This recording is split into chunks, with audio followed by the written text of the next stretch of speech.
As everybody knows, it's always easy to tell the good guys who wear white hats from the bad guys who have horns and sometimes tails.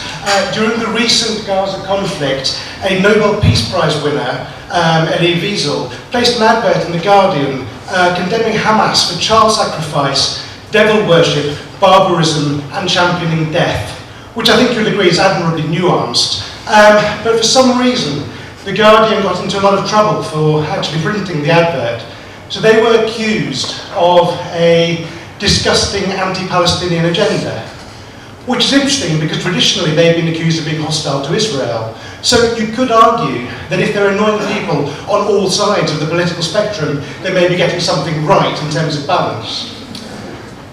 But it's very difficult to tell what the truth is. We know that there's been 7 weeks of conflict. We know that there have been more than 2,000 people dead, mostly Palestinian civilians. But beyond that, views are really polarized. If you look at social media graphs, you see ghettos of people who don't talk to each other. There's very few bridging points, such as the left-leaning Israeli newspaper Haaretz, which is well worth reading. In the United States, the mainstream view is that Israel has every right to defend itself against rockets. That headline was actually from 2012. Not a lot's changed in the last 2 years, or indeed 50. In the UK, papers are more critical. The Financial Times, not really a left-wing firebrand newspaper, criticises Israel for disproportionate civilian casualties.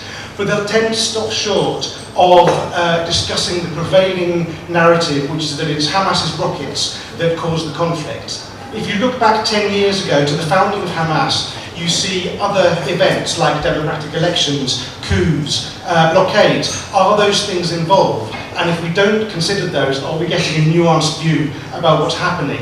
If you look back 60 years before Hamas even existed, you might ask yourself, could land possibly be something to do with this conflict? And if it's not, are you getting a full nuanced view about what's happening?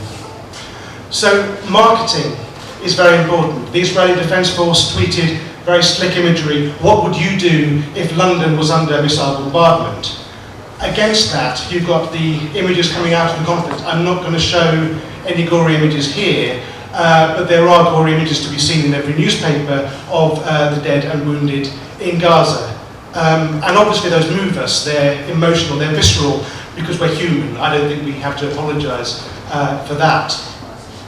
I'm personally moved by the images of destruction of, $5 billion of damage to apartments, cardboard box factories, a university. And of course there's been destruction on both sides. The IDF tweeted a picture of several $100s worth of damage to an apartment block. But it's not just the IDF who engage in Hasbara or public relations. Bloggers also take to the internet. This American blogger discusses what he calls doctor fakers, patient fakers, and journalist fakers, essentially faking all of the pictures of death and destruction that we're seeing coming out of Gaza. Fakers. Most sane correspondents will agree that Israel has caused civilian casualties, but they may argue that it is Hamas who are responsible by firing missiles from civilian locations. Some people go further. Those who have criticised Israel are in fact ultimately responsible. So it's not the Israeli military, but Ed Miliband, who have slaughtered 500 children in Gaza, the bastard. I don't entirely follow this logic, but it is true that if Hamas have fired rockets from civilian locations, they're guilty of war crimes. Israel have been generally aggrieved by the fact that the international media, for the most part, haven't actually documented this happening. So one Finn and an Indian TV crew did. They were lionised by the right-wing press and then were rather annoyed about being used as propaganda weapons. And it goes to show that even as journalists, you don't get the right to own a story and tell where it's going to go. And I think that's quite important because it means that nobody, whether that's Israel, Palestine, journalists, or me, because I'm biased too, because human, if we're telling you a story and we're trying to hide facts from you, and we've got an agenda, we now live in this world of unprecedented access to social media and the internet and news sources, and you've got the ability to read through that and get a full understanding and retrieve a sense of nuance. Thank you.